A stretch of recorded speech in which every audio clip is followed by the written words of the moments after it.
Good morning. It's just after 9 a.m. on this Friday, May 15th. And this is 7 News Now, the quickest way to get the news that you need. And it's time to check in with meteorologist Jacob Durham. And it's Friday. We're ready to have some fun downtown. At sundown is happening. There's rocking boats with the wind with folks that want to go fishing. So much going on. I was going to say, it's the first weekend, I feel like, in the last 2 weeks where we don't have any rain chances really in the forecast for you. And Rob just mentioned all those events. Should be perfect to do so. Now, it is a little choppy out on the water.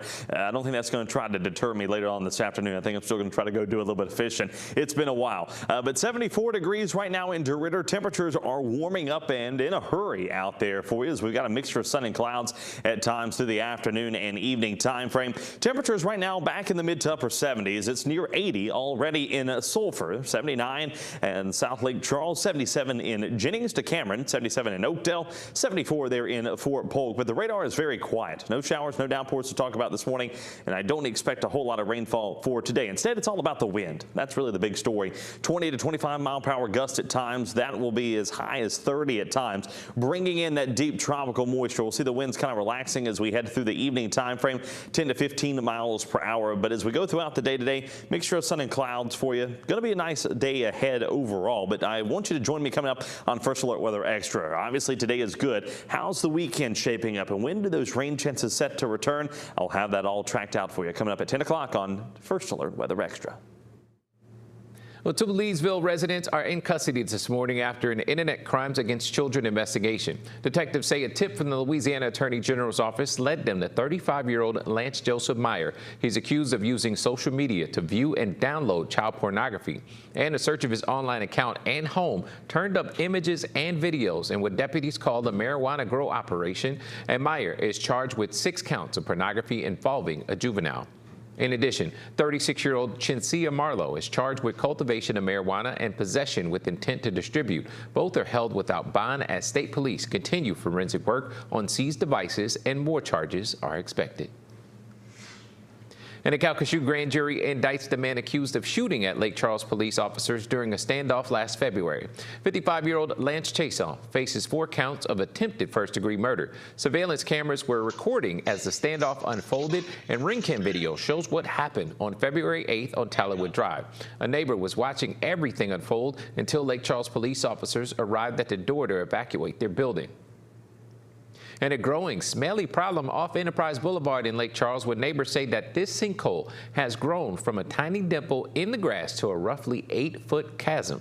And residents say that it's a breath of fresh air as they were told that the problem is being handled. Every day, this hole has gotten bigger and deeper, and it has receded further and further underneath my neighbor's driveway. And the smell has been horrible for nearly 2 weeks. And just as we got there yesterday, crews were pumping down the backed up sewer to run a camera through the pipe. And city officials say that this repair could be a whole lot more than just a simple sewer fix, and it's part of a growing problem across the city. And have you filed your state taxes yet? Today is the deadline for the 2025 Louisiana state income tax. And if you haven't done so yet, you can file electronically for free at revenue.louisiana.gov. And it's there on your screen if you need some extra time. And you have until November 16th to file. But today is the hard deadline for you to pay the taxes. Again, you can pay through the same website at revenue.louisiana.gov. Meanwhile, at the state capitol, the Senate has approved the Republican proposal for the state's new congressional map, but not before making a big change for the impacts of Southwest Louisiana. This is the map that was approved by a Senate committee on Tuesday night, and as you can see, it would roughly be the same as the one approved in 2020 that kept Calcasieu Parish in the same congressional District 3. But the full Senate made big changes to that map last night. And while lawmakers do their thing, you have an election to get to, where May 16th election is happening tomorrow, where all amendments and races are still on the ballot, except for the U.S. House of Representatives race. And if you are voting absentee, today is the deadline to turn in that ballot to your local registrar of voters office. That's by 4:30 p.m. on Election Day, where the polls are open from 7 a.m. until 8 p.m.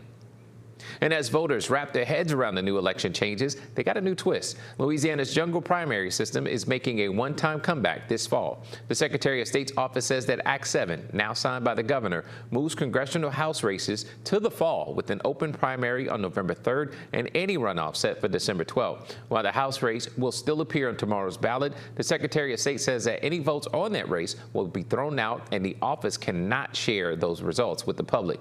The American Civil Liberties Union of Louisiana opposes those changes. It does leave a lot of questions, though, I think, still for voters about what happened, how it happened, why it's happening this way specifically. And closed party primaries only allow voters to pick candidates in the party that they're registered with. But in November, the state will revert back to the jungle primary for U.S. House races, meaning all candidates will face off against each other at the same time, regardless of party.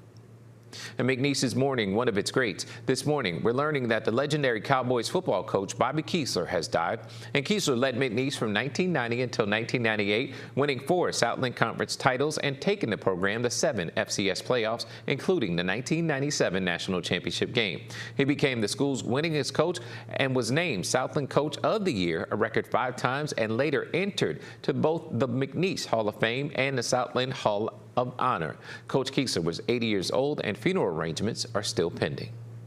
And if you're watching this live stream on your app or online, don't forget you can download 7 News straight to your Roku or smart TV. Thanks so much for joining us. Make sure to have an incredible weekend. And now we'll send you back to Local News Live.